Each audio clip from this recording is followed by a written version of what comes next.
To create stairs, we will start by selecting the first floor plan and zoom into the area where the stairs will be located. Now let's open the Stairs tool.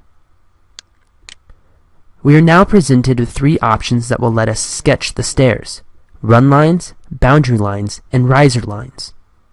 We will start by sketching a run line. In the properties, we will notice some default constraints and dimensions set by Revit. The base level is set for the first floor, and the top level is set for the second floor. The width of the stairs is set for 3 feet, and the desired number of stairs is calculated using a target tread depth of 11 inches and a riser height of 7 inches. To sketch a run line, we will click on a starting location and then move the cursor along the desired path. Revit automatically places risers based on the constraints and dimensions set in the properties. Notice that the risers remaining decreases as the number of risers created increases. Once the full run line has been sketched, we can select the green check mark to create our stairs. Now let's switch to a 3D view to see the stairs that we have just made.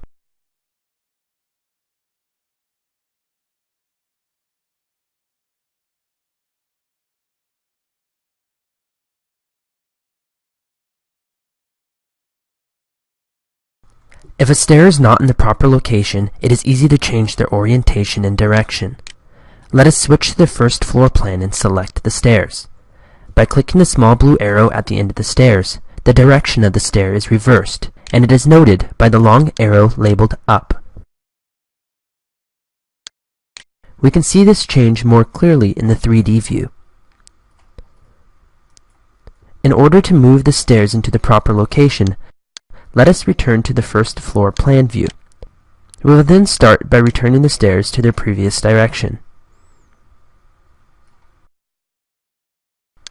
Next, it will help us locate the stairs if we underlay the second floor over the first floor in the view properties. As you can now see, the second floor is now faintly visible in the first floor plan view.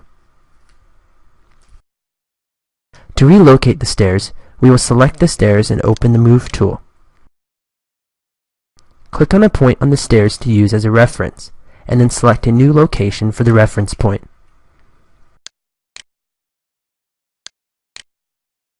As seen in the 3D view, the stairs are now going the proper direction and are placed in the proper location.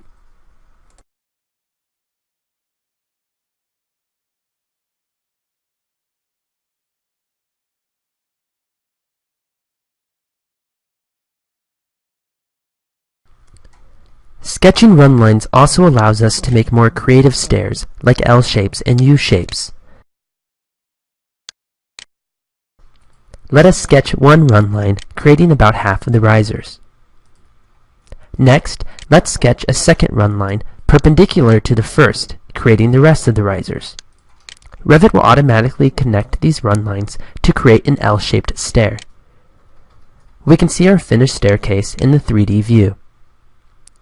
Although this is not a straight stair, we can still change its direction by selecting the small blue arrow located on the end of the stair. We can also move it into place by opening the Move tool, selecting a reference point, and then choosing an end location. Once again, we can switch to the 3D view to see the finished product.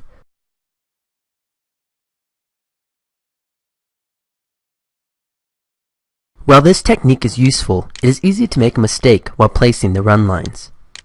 Starting from scratch, we will sketch a new stair that contains an error. After placing the first run line, it is important not to place the second one too close. If this is done, a funnel is created in the stairs. In a 3D view, we can more clearly see this funnel and why this error is so important to avoid.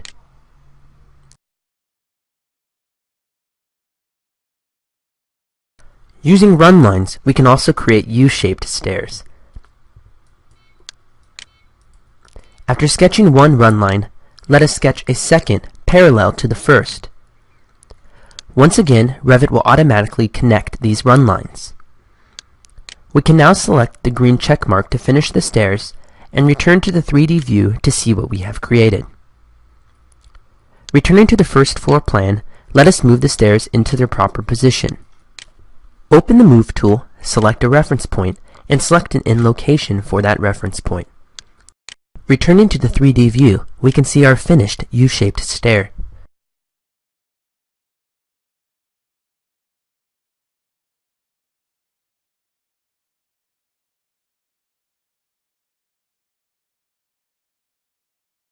Ramps can be created in much the same way as stairs. Let us return to the first floor plan and open the ramp tool. Once again, we can sketch a ramp by drawing its run line. By default, ramps are set to span between the base level, the first floor, and the top level, the second floor. However, many ramps are used to span shorter distances, so we will set our top level to the first floor and set a top offset of 3 feet. This will create a ramp that is 3 feet high. When drawing our run line, we will notice that the sketch is way too long, which is indicative of a small slope. To change the slope, let us edit the type properties of our ramp. Change the slope from 1/12 to 1/6 and select OK to apply these changes.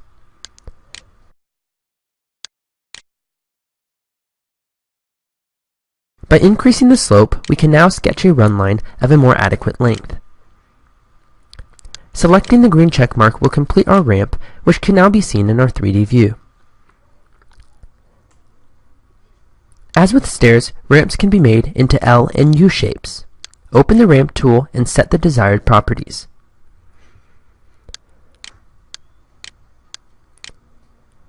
Let's now sketch the first run line. Next, we will sketch our second run line perpendicular to the first. Revit will automatically connect these run lines, and clicking the check mark completes our ramp. In 3D view, we can see our newly created ramp. As with stairs, the railings on the ramps act as separate elements from the ramps themselves. Therefore, they can be selected and deleted if they are not necessary.